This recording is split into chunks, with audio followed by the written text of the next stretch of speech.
Hello everybody, Venom here, and yes, I finished the Halo game, which means we're gonna watch the documentary. So for those of you who don't know, I am a professional level designer. I've been working in the AAA space for a few years now, so I always find it fun to watch some behind the scenes or documentary videos about the games that I enjoyed. And today, we're gonna watch the making of Halo 3, the full documentary that was uploaded by Epic Gaming Plays. So thanks to that dude. I was also way too lazy to put on my contacts today, so I'm going with the glasses for today, boys.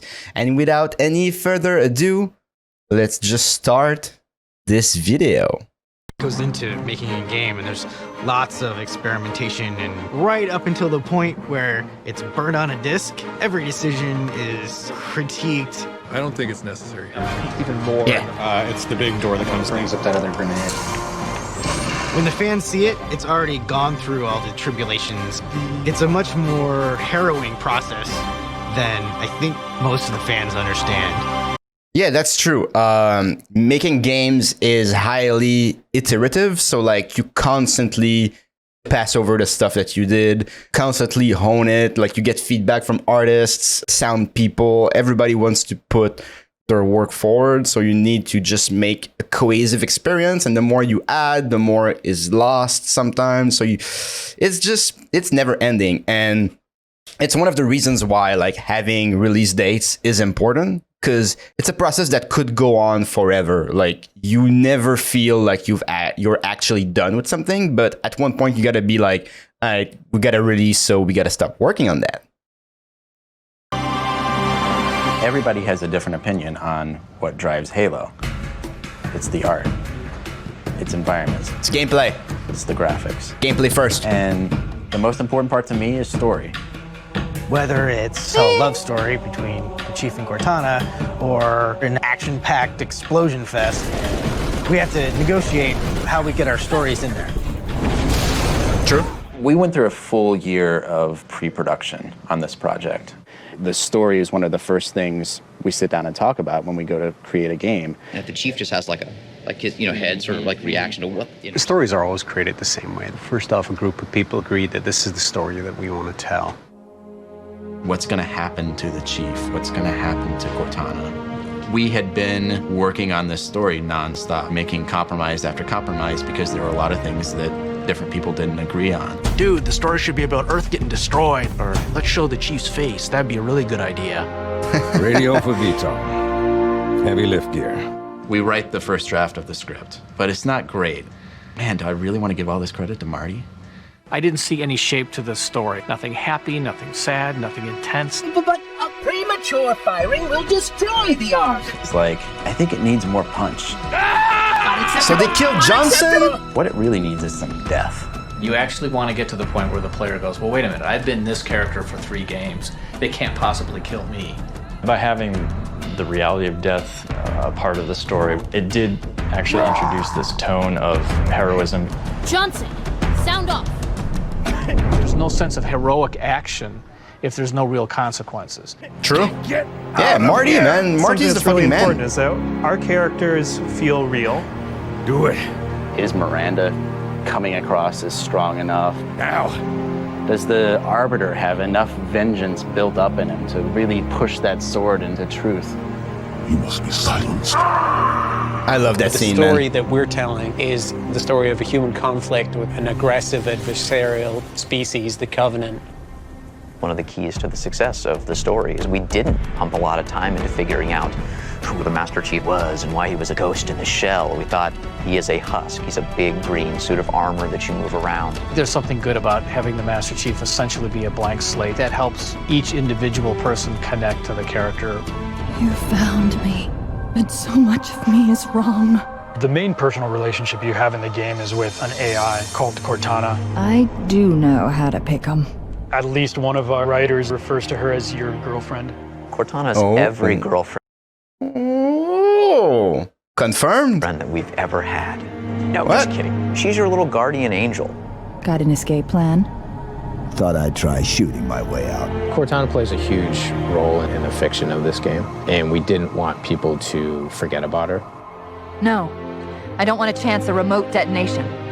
I need to stay here. By the end of Halo 2, the Chief is separated from Cortana for the first time. After I'm through with truth. Don't make a girl a promise if you know you can't keep it. You need to constantly remind players of what they're missing, that this thing is something worth going after.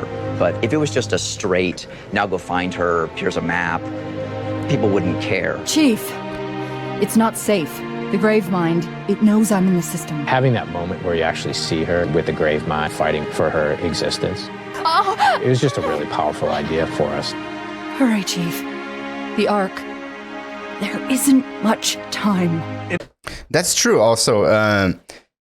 They're touching on something very interesting here, and that is touching upon like reminding players. And that's something that is done in games for a variety of subjects. Like in design, most of the times, like we try to make the player use all the actions that he must perform regularly, because like you just don't want to have your player forget anything important. And same goes for the story, I guess. Like, and it does make sense. Like Cortana, even though you only see her in the last 2 missions, basically, she is definitely present in, I think, every mission or close to it.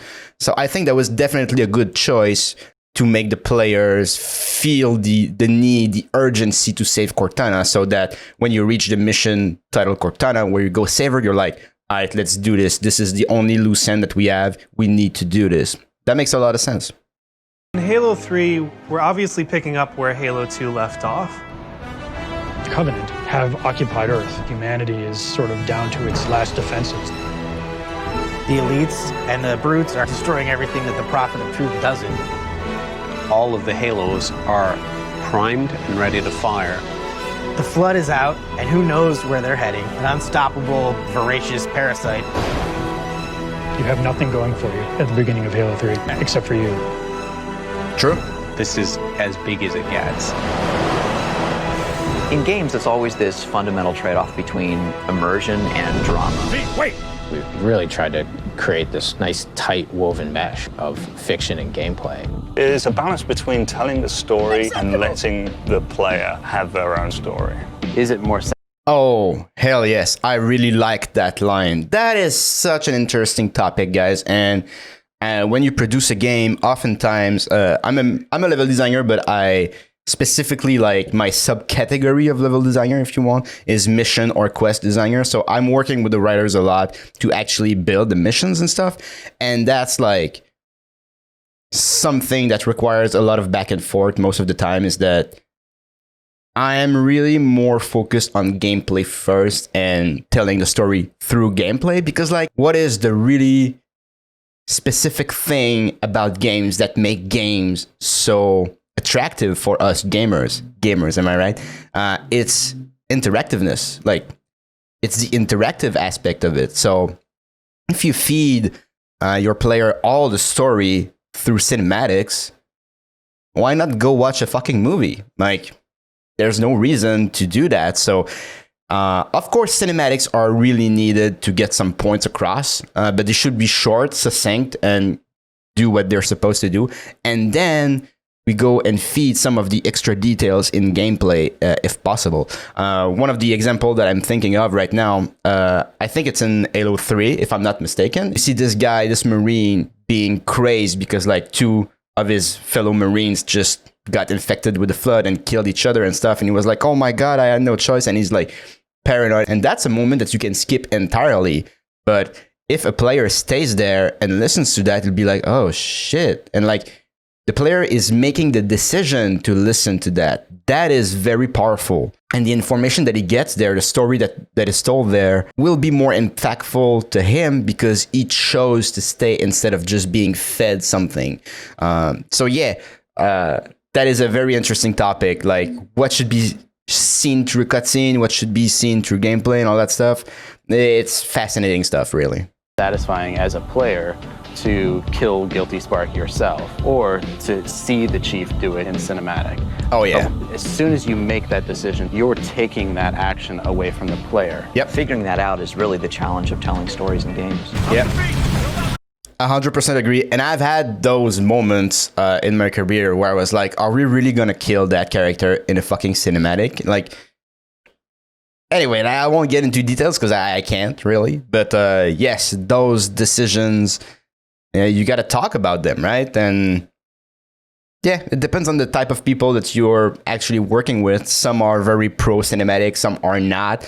I personally like games are interactive. Let the interactiveness ensue. That's my mantra. Not really. Let's carry on. When you're trying to balance story and gameplay, one can't come at the expense of the other. The trick is to weave it always does. Story into those gameplay sequences without interrupting the gameplay. We're being a lot more cagey about the way we sneak story in. There's the Cortana channel, there's the Perspective channel, there's the Letterbox channel, which are the traditional cinematics. All of those work together to tell our story across the entire game. Yep. Perspective channel essentially means that Chief is still going to be in the scene, but it's not a letterbox cinematic, but he's not going to talk, and they're going to be really short, and they're mainly just going to focus on the action. The event is happening in real time. When you press to skip it, instead of going to the end, that event just continues to happen. Oh! It's just one of those little sort of exploratory moments that players can choose to take part in, or they can choose to ignore. It feels much more like a story that you're experiencing instead of a game with a movie that comes in every once in a while. There's certain parts of the story that you tell by having Cortana talking in your ear. It was the coin's fault. I wanted to make you strong. The Cortana effect is essentially another story channel that we came up with. Because she is with the Flood, she can sort of give you bits and pieces of, you know, what's going on, but in this really fractured, fragmented sort of way. Could you watch me die? We also have a separate storytelling method, which we call vignettes. It's just a cool little thing where the characters are animated in a very custom way. Oh yeah, scripted events basically. Yep, these do the tricks. You can walk into an environment and you can see a couple brutes beating up a couple Marines. They're not just standing there looking at the door that you just came through, pointing their weapons at you. It gives the sense that there's something else greater going on in the story. Yeah, those do the trick, man. We've tried really hard to do was make the cinematics directly related to what you just finished doing or what you're about to start doing. In Halo 3, almost all of our letterbox cinematics start with player action. You must activate. So it flows really nicely from one gameplay segment into the cinematic and out to the other gameplay segment. I've worked on a AAA open world game, right? And that is the way to do it. Like, interactions to trigger cinematics are really, really effective because, for one, they don't really take the player by surprise. And two, you can, as you said, directly link the action that the player just did to ease into the cutscene. So, yep, I agree with that entirely. That works very well. I'm sitting here day in and day out working on the cinematics. And every scene that I make, there's this voice in the back of my head saying, what is keeping the player from skipping this? What's keeping the player from hitting a button and just going right to the end? Ultimately, it's involving the player and making the player really feel that they're in this story. You want to establish that this is something a little bit more important. The story that we're trying to tell has higher stakes. Whether we can do that, we won't know until that thing's in people's hands and they're playing. Yeah, that is so true, man. You never know. You do never know. Like, trying to guess, about but the dance. I love the dance. It can be a little bit of a fight. It's always a degree of compromise. Someone comes by your desk and say, that's just not quite right. Then things change. You make a cool gun. Things morph. The next thing you know, it's a flamethrower. Things completely get cut. Bungie giveth and it taketh away. The design process is not just driven by the story, and it's not just driven by the gameplay. The development cycle revolves around missions. So at the beginning, when we're concepting missions, you fill it with some sort of challenge. When I first start out a mission, I will try to get a good high-level set of goals of enemies, weapons, and events. The first phase is repulse the Covenant. And then the second phase, we're trying to have it so the player expands their territory that they have and pushes the neutral and the enemy territory back. And then the third part of an encounter is what you might call chopping off the head of that encounter. You're really trying to get to the end of the level. There may be a brute chieftain that you've been working your way towards, or a wraith tank. Once we sort of nail that down at the highest level, we think about what are the cool experiences you can have in that mission with those characters. 2 guys against the player might be tough, but 2 guys against the player when the player has this weapon is suddenly an easy encounter. So now you can put 4 guys in there. It'd be cool if the Phantom dropped off a Sniper Jackal. Yeah.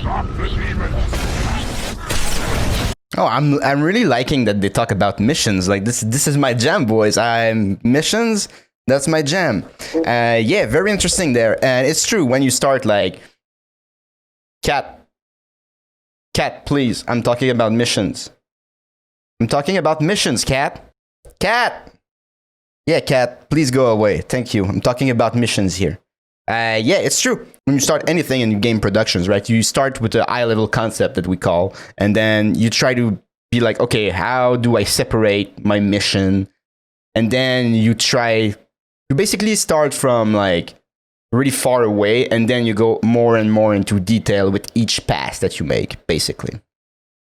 The idea for a mission can start in lots of different places. Sometimes there's some really cool environment that we want to feature. We had the notion of starting the game in a jungle from the very get-go.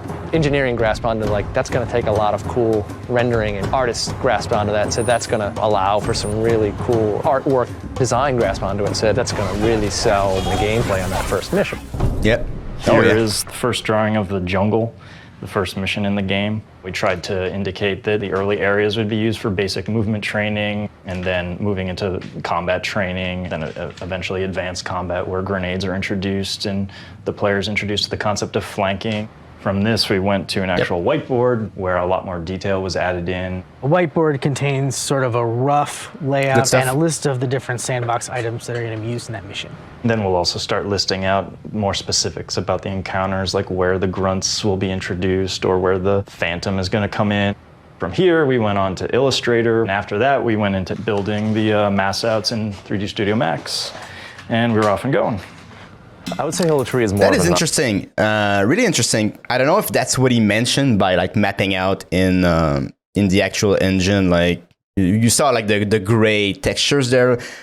Usually what I do and what I've done in my career so far is that typically I try to avoid spending too much time outside of the engine, just because like theory is all good and stuff, but nothing beats actually feeling it in the engine, right? So I'm a huge fan of gray blocking that we call. So we just like huge gray blocks that just limits the perimeter and stuff. It's really quick, it's iterative, but at least you get a feel for what you're making right off the bat. So yeah, that is interesting. They seem to spend a lot of time on paper maps and like whiteboards and stuff. That is interesting. That's not necessarily how I would go about it. But yeah, that is interesting. Offense game. It's all about getting in the action. You gain yourself more cover, you gain yourself a nice weapon, and that sort of starts tipping the scales in your favor. Every mission has its own feeling, and you don't just get that sense of, oh, I'm going from room to room and just killing more guys. Yeah, and that is very challenging, guys, because like when you think about an FPS, like a shooter, the gameplay is kind of fucking simple. Like there's not a lot the player can do, but it's really on the level design and the mission design that you can force some situations, some layouts that make the actions that you make that are repetitive really cool. Because all the games are repetitive in and of themselves, right? Because you have your gameplay loop, which is basically like very small. Like all the games you can really like focus on the core gameplay loop, and it's just like a really small set of actions basically, but it's how these actions are brought up that makes it all interesting. A good example is Witcher 3. The gameplay loop is kind of like, it's kind of the same as like a bunch of other games, but it's the writing, the stories, the quests that make it all really fucking fun, you know? What we did for this encounter, for example, is the player can take the primary path, which is straight ahead, and take the Covenant head on, or they can take this secondary path, which flanks around the Covenant. So it feels like the player kind of gets to choose from the beginning of the encounter what type of experience they want. Having a player feel like he did the right choice is probably one of the most rewarding things you can do in a game. The state we want to keep you in is this immersion constant gameplay challenge where you're not succeeding, but you know next time if you just did a little bit better, you could. Oh, come on, man. I'm not spazzing. In the single-player game, you have relatively limitless control over the experience of the player. In multiplayer, it's very much a conflict between live participants that you're duking it out with. When the map design sort of evolves, it needs to be balanced. Blue team, what are you doing? Yeah. Oh, God! If the blue team starts on one side and the red team starts on another, they sort of have an equal arena to play in. What's a perfect Halo bunker or a tower or a bridge? We're trying to make these ideal little situations, and then from that little situation, put a couple of them together, and that sort of becomes a level. Design is such a broad concept. Designing a mission could be, I draw on a piece of paper, hey, here's the basic layout. Yep. You might take into consideration things like line of sight. You know, you certainly don't want the player to stand at point 1 of the level and see the very end of the level. We have 2 encounter spaces. Well, I think what he meant there is that you can do that, and that's effective, but you cannot have line of sight and be able to just attack enemies and stuff, you know, like that's kind of what he was going for. Because like starting a level and seeing the endpoint is actually a really powerful tool to get your player like invested in its destination. But yeah, obviously you want to avoid exploits, yeah. That can see each other, so all the objects and all the AI are active in both of them at the same time. I'm trying to block them off from each other without completely destroying some of the views that we worked really hard to capture. And when Marcus sees it, he's going to kill me. We have a bunch of systems for telling exactly where the player is and then triggering some event in front of him. The purpose of creating these invisible trigger volumes is to let the computer know where the player is. Oh. So this is a bird's eye view of the first encounter where the player is actually fighting Covenant in outskirts. When the player enters from this side, they will enter this first trigger volume that might spawn enemies or cause a ship to explode in the distance. Right. There's a few side trigger volumes where we have some enemies in those areas, and when the player enters this trigger volume, those enemies actually get afraid of the player and they'll run away. Very cool. Yeah, because like when you see Halo, when you play, right, you enter an area, I think it's easy to imagine that, oh, like all the enemies will spawn and that's it, right? But they just show it's more complicated than that, because like the open spaces in Halo 3 feel really good, right? So there's bound to be more work than just like a simple spawner behind the scenes, right? Obviously, like there's a lot of situations that could be awkward sometimes. So like all these trigger zones and stuff, make sure that depending on where the player is, they trigger the appropriate and wanted set of actions. That makes a lot of sense. This is how we would make a trigger volume. And let's say, for example, we want some enemies to spawn in this little basin down there. You would place a trigger volume, you can control the scale of it, and you would want to create a nice clean line that the player can't get around. You know the player's close to the ground, so they can't actually see over the hill, but you wouldn't want them to be able to stand here because they could actually see the enemy spawn, and they'd spawn out of nowhere. So you're always just looking for a line so that the player can't actually see what's happening. The player crosses a bend, they hit the new trigger volume, and that fight ensues. Interesting. If mission designers are like storytellers, I give them words like warthog and explosion to tell different stories. The basic design for a weapon needs to be fun to shoot and fun to be shot at. The shotgun is all about close range, surprising people. The sniper rifle is long range. Spartan laser is about taking down vehicles. My favorite weapon is the battle rifle. I'm quite partial to the sticky grenade. Battle rifle, pretty good. 3-shot burst just feels really powerful. Does feel good. That's some good ass game feel. In which a weapon is going to be the best thing around. But we also do the reverse, where we give you a shotgun, and then the next encounter is going to be all long range, and then all of a sudden you have to find a different solution to the problem. So for multiplayer, it's really sort of trying to get the weapons placed in the right locations on the map. Interesting. Up there. In multiplayer, the players are going to do something that you don't expect. So there's a big difference in how you can react with weapons. You're looking at how you can sort of balance a power weapon on one side of a map versus a different side of a map. This is actually really, really hard to balance out and make fun every time because the placement is random and so is the weaponry. On Valhalla, the Spartan laser is placed right in the center of the map so that each team has an equal chance at getting out to the center where you're taking a lot of risk. And once you've got it, then you're really powerful. It's kind of a gamble, but the payoff is pretty big if you're successful. Yeah, that does make sense. Yeah, and guys, like I mentioned in one of my videos that I wanted to create a single player map with Forge, right? And it's not possible. There's mods and stuff, but honestly, it sounds way too complicated. I've been thinking more and more seriously about trying my hand at a multiplayer map in Forge. I've never done multiplayer maps professionally, but it might be something that could be very fun to do. So I'm thinking about it, guys. I'm thinking about it. It was really getting hard to add new weapons because balancing 40 weapons, you're going to feel like you have a weapon that is a clone of another. So the direction that we took is we added a new set of really, really powerful weapons that you don't really keep for a long time.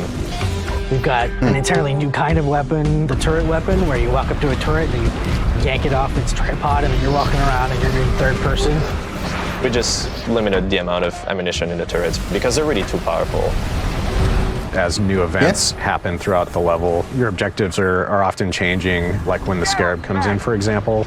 You know, it's pretty clear that you've now got a new barrier to being able to complete your overall objective of the mission. In Halo 3, the Scarab is super dangerous. You've got to be smart about how you approach fighting it. It's so cool. The Scarab was in Halo 2, but it was very scripted. Yeah. The way it was actually implemented in the game was boring as hell.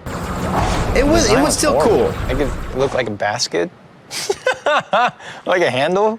I'm going shopping. It's horrible. When you're fighting the Scarab in Halo 2, you had to kill the two guys that were driving it, and then you died in a cutscene. That was pretty cool, but it wasn't part of the sandbox. Yeah, true. One of the first things we were looking at for Halo 3 was, let's give it an AI, let's let it move about the environment completely freely, let's make it part of the sandbox. So we want to make it as interactive as possible. So not only is this thing trying to kill you and all of your allies, but it's almost its own encounter space. It's up to you to figure out exactly what you're going to do to take out that Scarab. If you don't figure it out, well, you're probably going to die. And see, that is a good example of like how you can improve a franchise over multiple titles, right? Like what they did with the Scarab in Halo 2 was pretty cool. When I played the mission, I had a lot of fun with that. I was like, oh, this is fucking cool. And then I jumped on it. I was like, yeah, bro, this is amazing. But then they were like, okay, we got this really cool concept, like, you know, like the big Scarab. That's epic. But now for Halo 3, we're thinking about going in a more open design approach. Could we have that thing being basically a regular enemy and have an AI with it? Like, that is such a good decision. Imagine Halo 3 without the AI Scarabs. It would be way, way less unique, right? So that was that probably cost them a lot of time and money to develop, but goddamn, was that a good investment though. A really good investment. The end of Halo 3 is the end of the entire trilogy, and we wanted to do something really awesome for the end. Yes. You were telling me half of it. Drop it. Oh god, no, you're not gonna make it. You want me to drive? No, I want you to fix it so that I won't die when I go full speed. What I was playing was the end in a very unpolished, very rough, very frustrating state. Yeah. You've got to build it, you got to play it, you got to say, it's not good, let's try it again. Every step of the way, you know, I'm going, is this fun? Is it exciting? As we get toward the end of the project, we're just making smaller changes, tweaking how much damage something does. We have to make sure that the doorways are the right size. How's the cover playing out? We're the ones that have to wire it all up and make it work and make it fun. Just a little more sped up, I think. And ultimately, you might have an encounter that plays great. Jump off there. Jump off here. You should be able to land. Oh, so close to making that jump. That's awesome. Sometimes you stumble on it, sometimes you plan for it, but the most important thing is when you recognize it, that you covet it and that you keep it. The shipping game is always an approximation of the perfect vision. I like not having to be the one who decides when I have to stop, because I would never stop if I had any choice. And then the game would slip and then we'd all get fired. Yep. And even then I wouldn't want to stop. You can never stop. There's always things to do. There's always something to tweak. There's always something to add, tweak, improve. it just doesn't end, man. Like, yeah. And I'm pretty sure like every creative endeavor, you can have that feeling of never being done with something. But at some point, you got to be like, all right, like this is enough. We got to ship it, you know? Every piece of artwork that you see in the game is built by a community of artists. The dirt on the tires gets there because someone has to put it there. The scratch on the inner side of the fender because a rock might have jumped up and hit it. Everything that moves in our game, the wheel on the Warthog rotating, the little antenna bouncing up and down like that, the shotgun spitting out a cartridge. The walls and the light fixtures. Smoke trails, dust effects, lightning, they flesh out the world, make it feel a lot more real. The guys that have the biggest burden are the environment artists. They have to build essentially the entire world. One of the areas we were working on was a warehouse. When it was handed to me, it was a big box. That's a level designer or a mission designer's job right there. See, guys, see that gray, that gray fucking thing there? That's the kind of shit that I do when I design maps. I'm like, space is that big, can have encounter there, looks good. The metrics seems fine to me. Hey, artists, make that shit look good. Sorry, artists. It was a void. We worked to essentially design the overall look. Yeah. You have to create a world that a player just wants to get lost in. True. These sweeping alien vistas, these giant foreigner spires, and green rolling hills and blue skies. It's a stylized realism.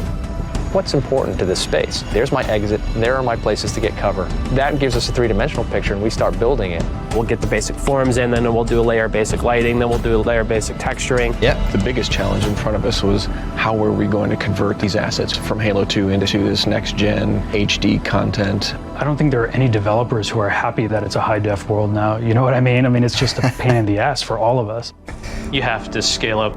We need to have 4 times the size of textures. And that's so like that. Obviously, like back then, I'm assuming Halo 3 was the jump from like the original Xbox to Xbox 360. I'm assuming, or something like that. So yeah, with the advent of high definition and stuff. But we're gonna have the same problem now, like with the PS5 and the Xbox Series X or whatever the fuck they're calling their console. And it was kind of funny because like when they announced those new consoles, they were like, oh, now we're gonna be able to do more. Yeah, sure, but like, since like graphics are so like important for marketing and stuff, developers will put more higher resolution textures, more particle effects, more. So it will end up like taking a lot more memory. So you will just have like higher fidelity graphics, but like devs will still have to handle like memory and stuff. Like you need to manage the amount of enemies that are spawned in a map because you don't have enough memory because everything's so high def. And if you're playing on like, if you're developing a game for like the Super Nintendo or the fucking PS5, let's say, it's gonna look about the same memory management wise, you know, like you still have to do that. It's just that the Super Nintendo have obviously less intensive graphics, but the job that you have to do is there anyway, so whatever. 4 times as much content just to create the same experience that we had with Halo 1 and Halo 2. It's a brand new console. What we found was more powerful engine, a lot more work for one artist. Xbox 360, there's screaming for more detail, so we've got to provide it. Yeah, and that is crazy though, guys. Like, if you play some games nowadays, right, like new games that are coming out in 2020, the environments, there's so much detail. It is actually really crazy, right? And every time I look at like crazy detailed environments, I'm like, wow, I'm just running through them without even kind of looking at them, right? So like, it's interesting to see like the amount of details we put now versus like what it actually does. I don't know. It's just a thought, but it's kind of interesting to think about. This is one of the things that's going to set apart Halo 3 from Halo 2, just the sheer number of tufts of weeds and grass to sort of help them blend into the ground and the terrain. I know that if there's one out of place, like when the game ships, every time I run by that in multiplayer, I'll see that one blade of grass and I'll be very upset. So I tend to get a little obsessive about it. Art and design is like almost the exact opposite of each other. I'm always trying to add something that he wants to get rid of, or he's trying to add something that I want to get rid of. First-person shooters are given a lot of bad publicity because it's rooms filled with crates. We'll give him a beautiful environment, perfectly composed, lit, and then he goes, I'm just gonna put a few crates. Don't worry, just a few. Then you got. Yeah, that is interesting because obviously art wants to make things look pretty, right? But design wants shit to be functional, to be fun. So there's ways to marry the two of them, make them cohesive with each other, but also there's times where you'll have to engage discussions and be like, okay, what do we want to focus on here? Art or actual gameplay? In my humble opinion, it's rare the amount of times that I will say art, because like, you know, I'm really gameplay oriented, but sometimes it's art times the shine. It's not the gameplay.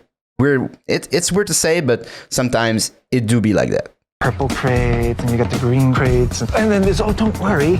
These crates are only here temporarily. You're going to turn them into something really cool.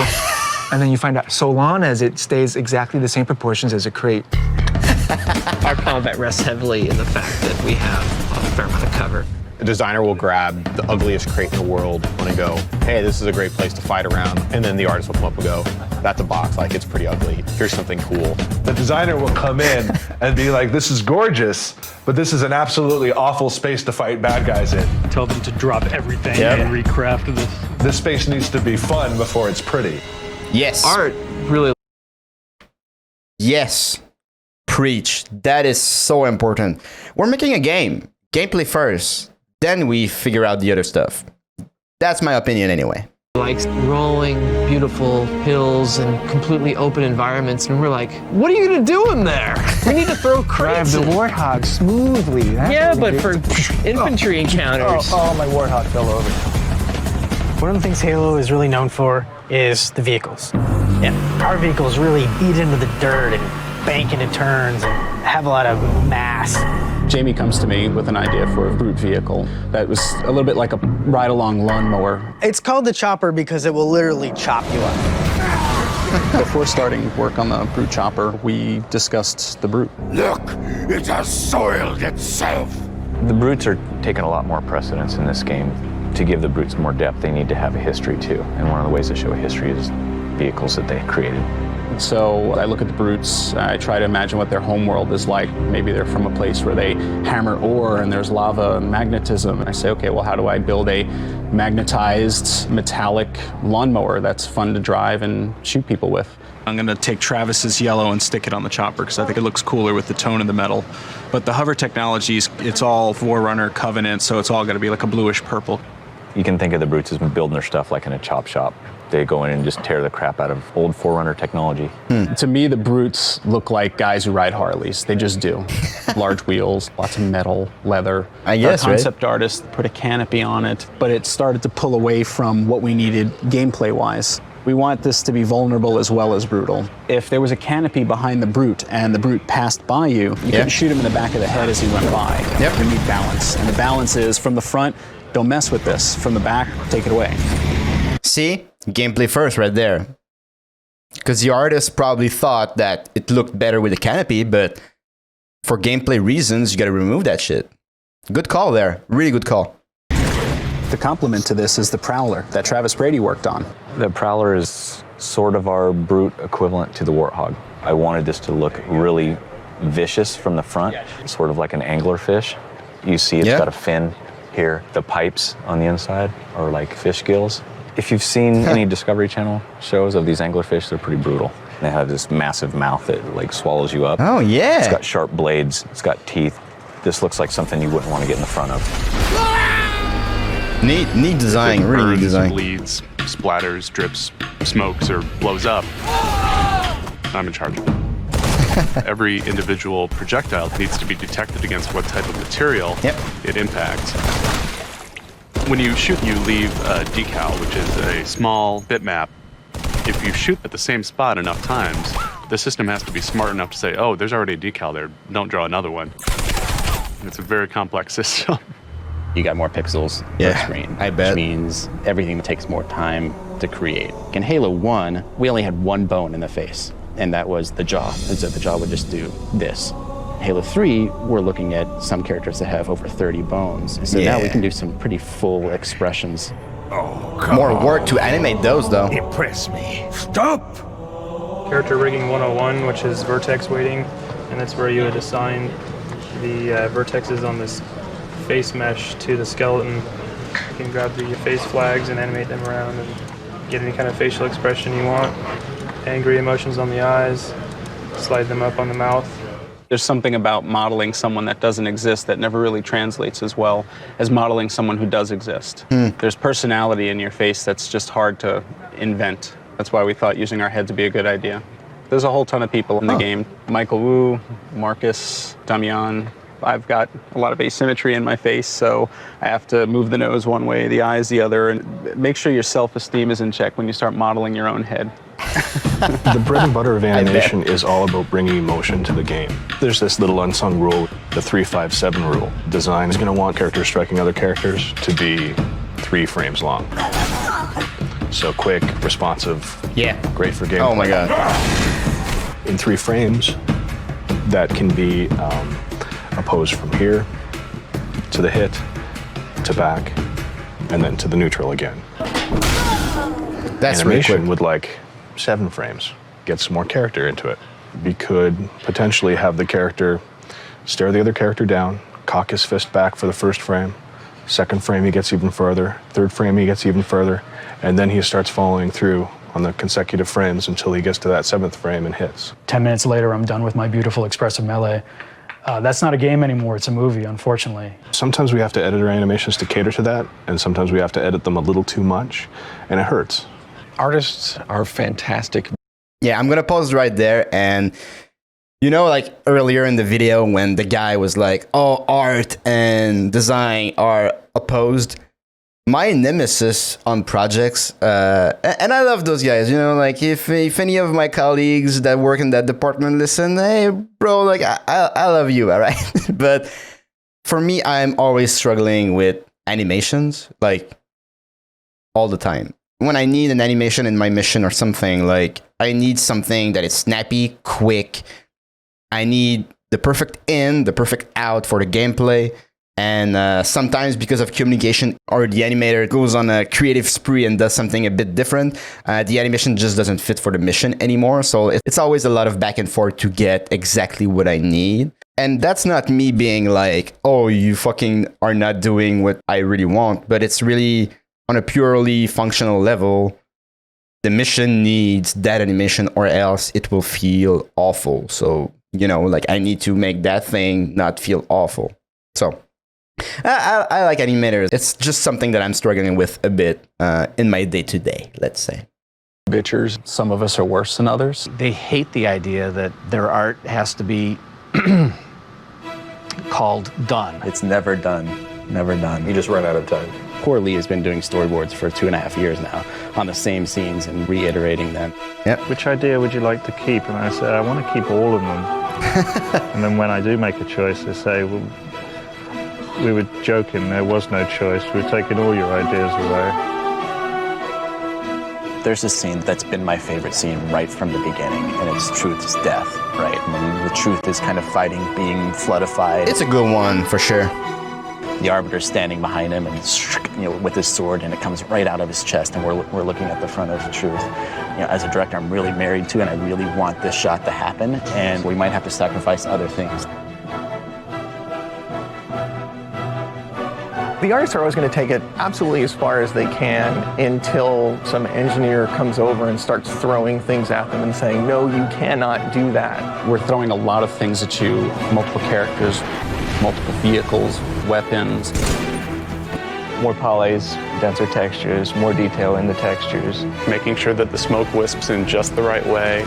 Artists tend to think broadly outside the box, whereas engineers dream more in black and white. Artists conceive of something that goes far beyond what the possibilities are, and then strive for that and see how close they can get. It's all about trying to cram as much stuff in as he can. Every now and then, it'll catch my eye still. Wow, I can't believe we were able to pull that off.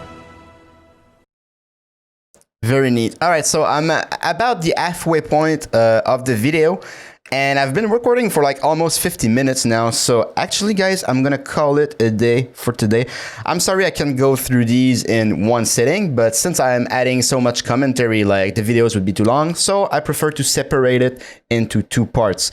Stay tuned. The second part will come very soon. Please leave a like if you enjoyed my commentary. Also comment what you thought about anything that I said. And yes, subscribe. That would make me very happy. And on that note, guys, I will be seeing you in part 2 of the Halo 3 documentary. Have a good one.